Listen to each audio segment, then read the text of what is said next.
श्रीमद् भगवद गीता 13वां अध्याय। श्री कृष्ण बोले, हे कौन्तेय, यह शरीर क्षेत्र कहलाता है।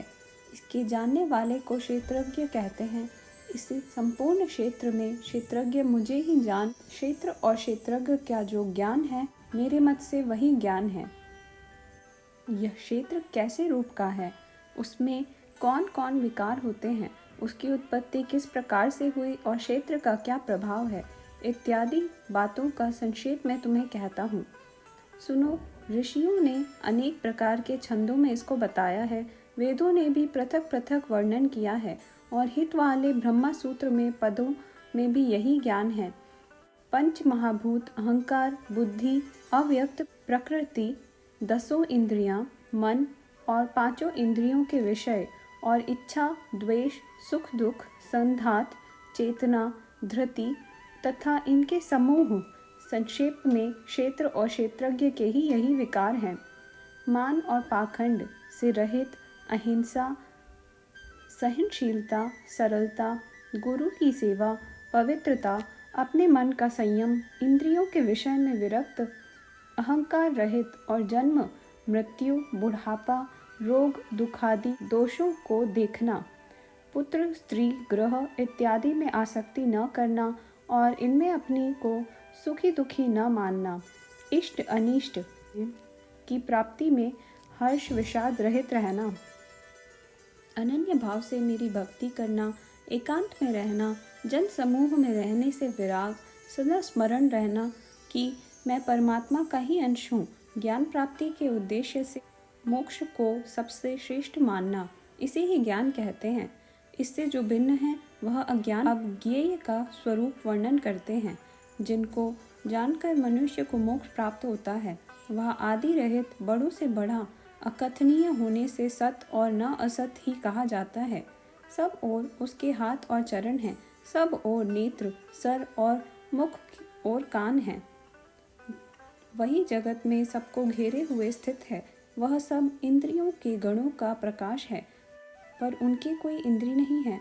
जिसको किसी से आसक्ति नहीं है, पर जो सबका आधार है, जो स्वयं निर्गुण होने पर भी गुणों को भोगता है, जो सब भूतों के बाहर भीतर है तो भी चर और अचर है, तो अत्यंत सूक्ष्म रूप होने के कारण जाना नहीं जाता, जो दूर भी है और निकट भी है, जिसके विभाग नहीं होते, पर जो भिन्न भिन्न भागों में विभक्त रहता है, समान रहता है, समस्त भूतों का पालन, नाश और उत्पन्न करने वाला वही ज्ञेय है।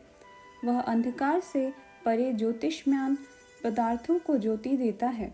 वह ज्ञान जानने योग्य पदार्थ सबके हृदय में निवास करता है। इस प्रकार क्षेत्र, ज्ञान और ज्ञेय इसको संक्षेप में कहा। इससे जानकर मेरा भक्त मेरे पद के योग्य होता है। प्रकृति और पुरुष दोनों ही अनादि हैं। विकारों और गुणों की उत्पत्ति प्रकृति से हुई है। कार्य और कारण को प्रकृति उत्पन्न करती है। पुरुष तो सुख दुख का भोगता है। प्रकृति में पुरुष रहता है, प्रकृति के गुणों को उपभोग करता है। तदनुसार उत्तम और अधम योनि में जन्म लेता है। इस देह में उसे उपद्रष्टा, अजन्मा, भर्ता, भोक्ता, महेश्वर, परम पुरुष कहते हैं। इस प्रकार के गुणों के साथ प्रकृति और पुरुष को जो जाना जाता है, उसका रहन सहन चाहे जैसा हो, पुनः जन्म नहीं होता। कोई ध्यान से, कोई साख्य योग्य से, कोई कर्म योग के द्वारा अपने आत्मा को देखते हैं, परंतु कोई तो इस प्रकार न जानते हुए भी दूसरों सुनकर ध्यान करते हैं। श्रद्धा से सुनकर वे भी मृत्यु के पार चले जाते हैं। हे अर्जुन, स्थावर या जंगम सब उत्पन्न प्राणी क्षेत्र और क्षेत्रज्ञ के संयोग से ही होते हैं। परमेश्वर सब भूतों में समान रूप से हैं। भूतों के नष्ट होने पर भी उनका नाश नहीं होता। इस भांति जो देखता है वही देवता है। सब में समान रूप से स्थिति परमेश्वर को देखता हुआ जो अपनी आत्मा को नाश नहीं होने देता, वह उत्तम गति प्राप्त करता है। जो यह देखता है कि प्रकृति द्वारा सर्व कर्म होते हैं और आत्मा अकर्ता है, वही मानो देवता है। वह भिन्न भिन्न भूतों का परमेश्वर के बीच एक रूप देखता है और उसी से उनका विस्तार देखता है, तब वह ब्रह्मा को प्राप्त होता है। हे कौन्तेय, अनादि और निर्गुण होने से परमेश्वर अव्यय है। शरीर में रहता हुआ भी वह कुछ नहीं करता। न उसमें लिप्त होता है। जैसे आकाश सर्वत्र व्याप्त होने पर भी किसी से नहीं मिलता, उसी भांति देह में सर्वत्र व्याप्त यह आत्मा भी इसमें लिप्त नहीं होता।